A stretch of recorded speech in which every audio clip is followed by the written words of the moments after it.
أجمل خبر يمكن أن أسمع شخصيا مع كل تقديري لهذا اللاعب هو انتقاله لدوري الدرجة الثانية السعودي. بالرحمة لا يمتلك مكانا مع المنتخب الوطني الجزائري. لهذا أردت أن أقول بأن انتقاله إلى دوري الدرجة الثانية السعودي ليس رسالة مباشرة لبقائه في المنتخب الوطني الجزائري. نظن بأن اللاعب لو عنده طموحات في أن يذهب بعيدا سواء مع المنتخب الوطني أو في أوروبا فلن يلتحق بدوري الدرجة الثانية السعودي.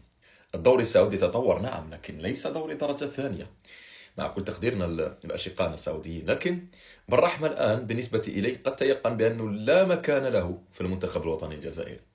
تقول لي بيتكوفيتش كان يمنح له الفرصة، ربما الفرصة الأخيرة، من يدري. نظن بأن التحاقه هو استسلام لا مباشر للأموال واستسلام لا مباشر للاعتزال عن قريب، لأنه الدوري السعودي سواء كان الدرجة الأولى اللي نوعا ما فيها بعض الأسماء الكبيرة، لكن الدرجة الثانية ليست بتلك القيمة الفنية. الدرجة الأولى السعودية كانت أيام زمان مكان الاعتزال، حاليا نقول نوعا ما ارتفع المستوى.